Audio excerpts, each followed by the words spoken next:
Friedrich Nietzsche once said, "He who has a why to live can bear almost any how." But what if your why, your reason for getting up, grinding, improving, has been her all along? Not your mission, not your self-respect, her. If you've ever caught yourself spiraling after a woman pulled away, you need to hear this. Drop a comment and tell me where you're watching from, and name the last thing you gave up just to keep someone who was never really yours. Because that version of you, the one that breaks when she leaves, the one that waits for a text, that analyzes every silence, that forgets his own strength, is not the real you. It's a survival version, built on the lie that you need her to feel whole. Nietzsche didn't believe in comfortable lies. He believed in burning illusions to the ground. And this is one of the ugliest. The belief that your worth is tied to how much she wants you. That belief is why so many men abandon their path. They start chasing validation instead of purpose. They shapeshift into what they think she wants. And in doing so, they lose the only thing that ever made them magnetic, their edge. Because here's the truth.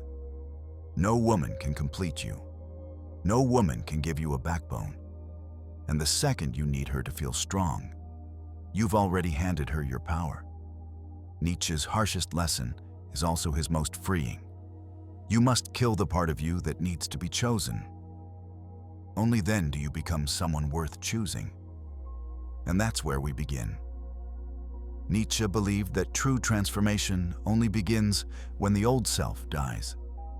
Not gently, not slowly, violently.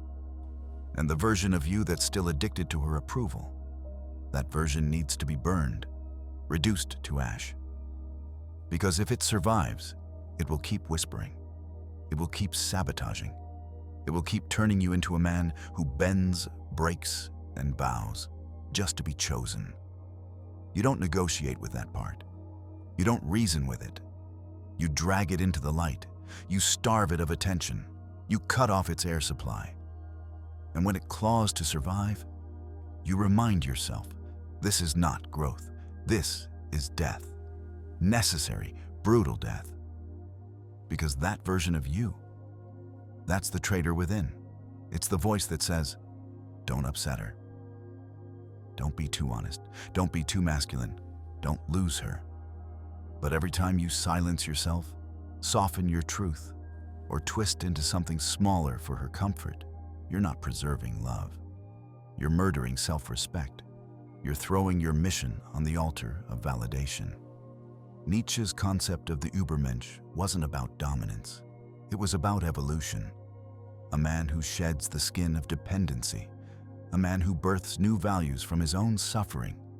A man who no longer needs to be liked because he is loyal to something higher than popularity. His own code. How many hours, days, months have you wasted trying to solve the puzzle of her behavior, her distance, her indifference, her contradictions? Energy that could have been used to master your craft, sculpt your body, sharpen your mind, gone. Because instead of facing yourself, you got addicted to solving her. The bitter truth? She wasn't trying to confuse you. She wasn't playing chess. She was just being exactly who she is. And because you feared losing her more than losing yourself, you handed over your power. Piece by piece. Until the man you were became a shadow. Killing that version doesn't mean turning to hatred. It means cutting the cord that kept you tied to illusion. It means seeing the addiction for what it was, a distraction disguised as desire. You don't rise by being agreeable. You don't evolve by being liked. You become a force by choosing truth, especially when it costs you comfort, approval, and connection. Because anything that makes you abandon yourself is not love, it's bondage. And when that bond breaks, when you finally sit in the silence that follows, you'll notice something. You're still here. You didn't die. You just lost the chains.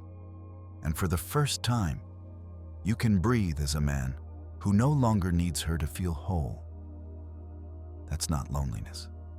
That's liberation. What makes this transformation so hard isn't just the pain of letting go. It's the identity collapse that follows. You spent so long defining yourself by what she needed, what she liked, what made her stay. You became a shapeshifter, a mirror, a yes man. And now that she's gone, or distant, or disappointed, you don't just miss her. You miss the version of you that only existed through her eyes. This is the grief no one talks about. Not the loss of a relationship, but the death of a persona. The one you built to survive her. The one who knew how to keep her interested. The one who learned to tolerate the disrespect, the games, the half-love. Nietzsche would say this is the abyss, the place where the old self disintegrates and no new self has fully formed.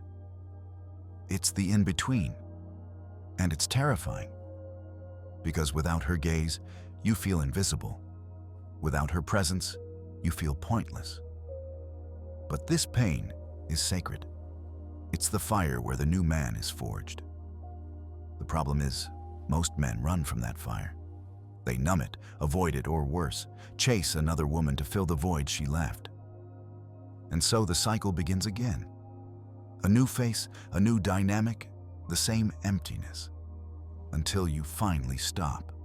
Until you sit in the ashes long enough to realize no one is coming to save you. Especially not her. The power you gave her wasn't just romantic. It was existential. You let her become the judge of your worth, the mirror for your masculinity. And as long as she held that role, you were never truly free. Because even at your best, you weren't living for you. You were performing for her. But Nietzsche's hardest truth is this: the man who refuses to suffer will never become anything more than what he's been. Growth isn't clean. Healing isn't comfortable. Reclaiming your soul is not a weekend hobby. It's a war, and the battlefield is within. You must kill the illusion that love will save you. Kill the belief that her acceptance defines your value. Kill the need to be needed. And once those illusions die, something terrifying happens. You realize you've never actually met yourself. You've met the son, the boyfriend, the helper, the pleaser. But the man, the force, the warrior who lives by his own code, that man has been waiting, buried beneath years of compromise, silence, and self-abandonment. And when he rises, nothing will be the same again. Not your relationships, not your decisions, not your sense of worth. Because now, it's rooted in something no one can touch. Not her validation, not her presence, not her love.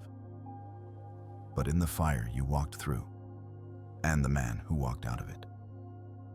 There's a moment in every man's life when he has to ask himself, am I building a future, or am I still chasing a fantasy?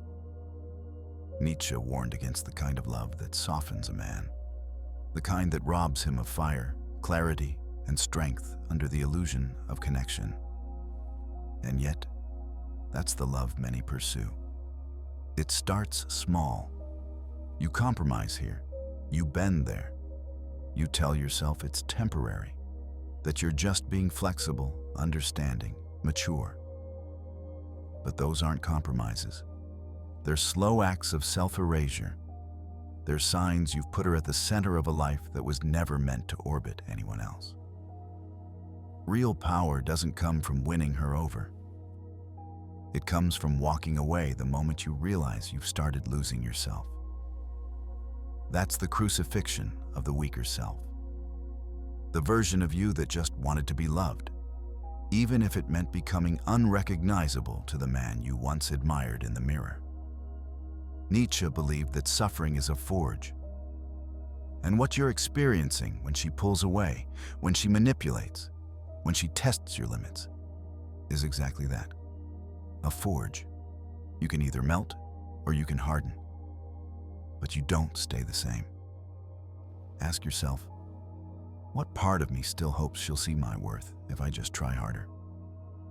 That's the part that has to die. Because the man who needs to be recognized is still begging, still waiting, still hoping to be rescued. And no strong man waits to be rescued. He rescues himself. You weren't put here to be emotionally tamed. You weren't born to be harmless.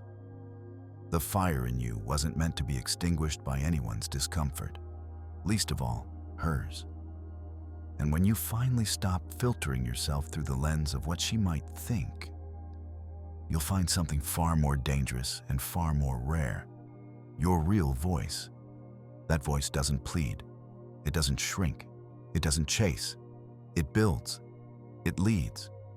It walks away when something no longer aligns. Let the part of you that still clings to her die. Let it go without ceremony. And don't mourn it. Because what rises in its place is someone who doesn't need to be needed. A man who is finally, fully his own.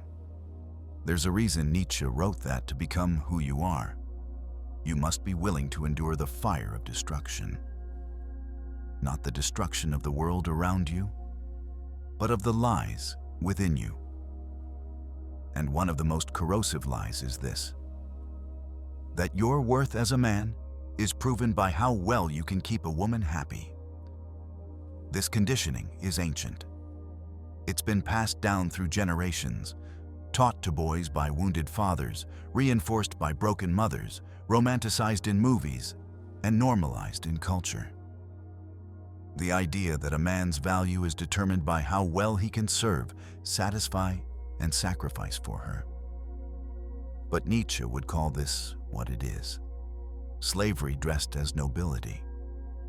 A man who builds his identity around her validation becomes a man who no longer belongs to himself. His decisions are not rooted in vision, but in fear. Fear of disapproval, abandonment, rejection. And fear, when left unchecked, becomes the silent architect of weakness. When you need her approval, her attention, or her affection to feel like a man, you've handed over the keys to your soul.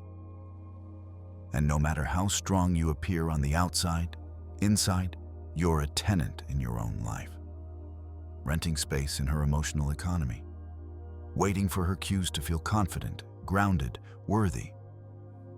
This is not strength. This is spiritual dependency. Nietzsche said, "He who has a why to live can bear almost any how." But if your why is her, then the second she withdraws, your entire foundation collapses. You start doubting your purpose, your identity, your masculinity. That is not love. That is surrender to an illusion. Real strength begins when you sever that illusion. When you choose to live by your own principles, regardless of whether she claps, cries, or walks away. That's when your decisions start reflecting sovereignty, not submission. That's when your spine returns. You don't have to become cold, you have to become clear. There's a difference. One is reaction, the other is resolution. And the moment you stop measuring your worth through her perception, you finally step into the only relationship that truly matters, the one between you and your higher self. Kill the part of you that still thinks her love is the prize. You are the prize. Your discipline, your clarity, your unshakable commitment to truth. And the more you live from that place, the less you'll crave her approval. Because you'll realize, the man who lives for his own mission doesn't need to be seen. He becomes undeniable. There comes a moment in every man's life when he has to choose comfort or conquest. And make no mistake, comfort doesn't just come in the form of luxury or laziness. It comes in the form of a smile that keeps you tame, a body that keeps you dependent, a relationship that keeps you small. You tell yourself it's love, but deep down, you feel it. It's stagnation. She doesn't challenge your vision. She doesn't ignite your hunger. She soothes the surface while your soul screams underneath. And yet, you stay. Because walking away means facing the war you've been avoiding, the one with yourself. Nietzsche warned us about this trap, the illusion that peace can be found through another. He knew the most dangerous chains are the ones that feel like comfort, that look like affection. But every time you soften your edges to keep her close, a sharper part of you begins to rust. And here's the paradox. She might have loved your strength at first, but now it unsettles her. She wants it, but only when it bends to her needs. She'll admire your power, as long as it doesn't pull you away from her. But the moment your mission demands distance, the moment your fire stops warming her and starts consuming everything in its path, the pressure comes. Shrink, soften, choose her over it. That's the moment most men fold. That's the moment most men sell their birthright for a kiss, their ambition for validation. But not you. Not anymore. Because now you see it. Her comfort isn't worth your crown. Her affection isn't worth your future. And her approval isn't worth the self-betrayal it demands. If you have to kill the fire inside you to keep her close, she was never meant to walk beside you in the first place. A man who rises must burn, not for her, for himself. If she only loved the version of you that needed her, then it was never real love.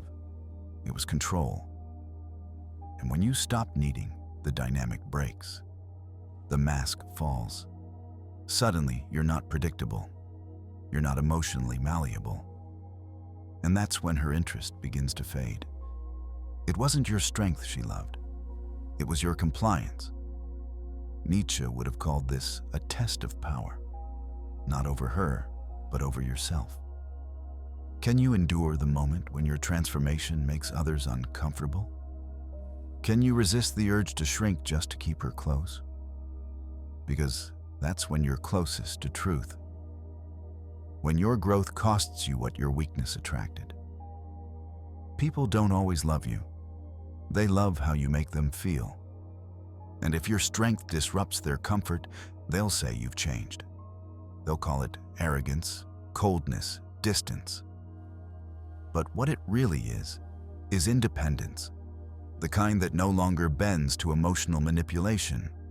And the moment you embody that energy, not as a performance, but as your natural state, you'll start to see the world shift. Not everyone will stay. Not everyone will approve. But the ones who do, they'll meet the real you, not the edited version, not the compromised man, the complete one. That kind of self-possession is rare. And because it's rare, it's misunderstood. But Nietzsche never aimed to be understood. He aimed to be free. And that's the energy you carry now. Not because you declared it, but because you earned it. When you finally stop living for her attention, something strange happens. You start noticing just how many of your decisions weren't actually yours. The clothes you wore, the words you used, the things you chased. How much of that was shaped by the need to be chosen? Nietzsche warned that a man who cannot command himself will always be commanded by others. And this is what most men don't see. Needing her is not love, it's enslavement. And the chains are invisible because they look like compliments, affection, and temporary warmth. You were taught to equate love with approval, to confuse being needed with being respected.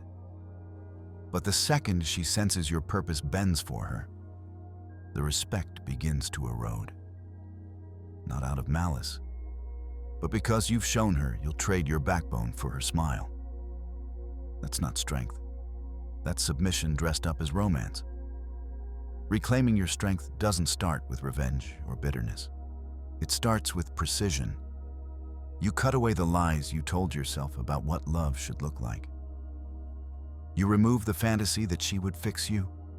that if you just worked hard enough, proved yourself enough, gave more, she'd finally see your worth. You were never supposed to convince her. You were supposed to become so immovable in who you are that she either aligns or leaves. Because here's the truth most men refuse to swallow. A woman cannot truly love a man she does not respect. And she cannot respect a man who sacrifices his core to earn her attention. So stop asking how to win her back. Start asking why you left yourself in the first place. That's where your real work begins. Because once you return to yourself fully, without apology, everything changes. Your energy shifts, your presence deepens. And now, you're no longer looking for love. You're embodying it. Not the kind that begs to be held, but the kind that holds itself fully, with or without her. By now, you've probably started to feel it. The internal friction between who you used to be and who you're becoming.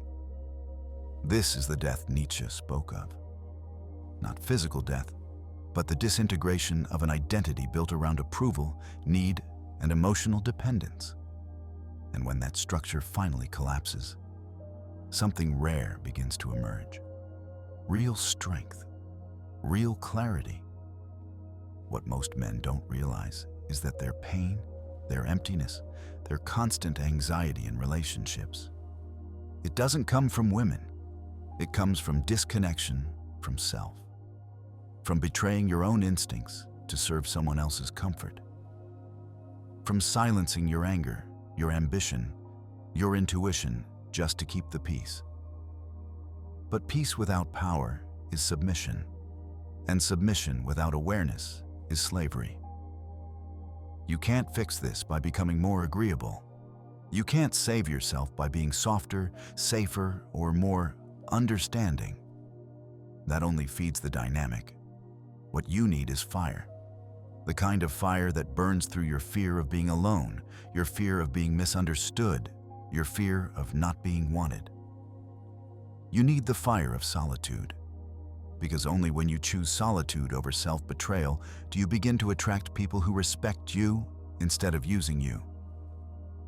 Only then do you create space for a relationship based on strength, not dependence. The world doesn't tell you this. The world wants you tame, predictable, easy to guilt.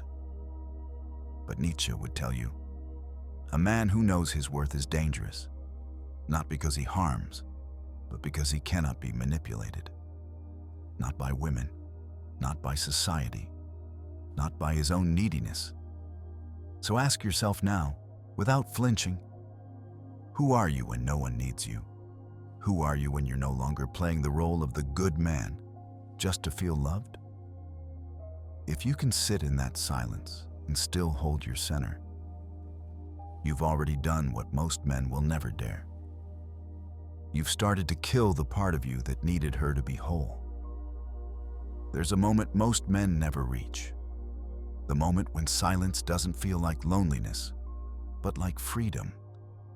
When you're not pacing, checking your phone, or wondering if she still thinks about you. Because by then, you've stopped chasing closure. You've stopped needing her to understand your worth. You've stopped needing anything from her at all. That moment comes after the fire. After you've burned every illusion, every fantasy, every lie you told yourself just to feel loved. And what's left is something terrifying, but pure. It's not the version of you that she knew. It's not the one who begged, explained, or tried to be enough. It's the one who walked away, not out of spite, but because he finally remembered who he was. Nietzsche said, "He who has a why to live can bear almost any how." If your why is her, you'll be tossed around like a leaf in a storm. But if your why is your mission, your integrity, your truth, then no storm can break you. No silence can shake you. The part of you that needed her had to die. And maybe it did. Not with drama, not with a final text, but in the quiet moments when you chose to stop explaining yourself, when you chose solitude over self-betrayal, when you finally said, "No more." Now you move different. You speak less. You listen more. You build. You grow. You don't announce your evolution, you live it, and the world begins to notice. Not because you're trying to prove something, but because you've become something unshakable. And maybe one day she'll look back and wonder what happened, why the grip she once had over you vanished. But by then, you won't be there. You'll be somewhere else. Not waiting, not watching, just living. Fully, fiercely, free. This is the death Nietzsche spoke of. Not the death of a man, but the death of his weakness. And from that death, a new man rises, unapologetic, untouchable, unbound.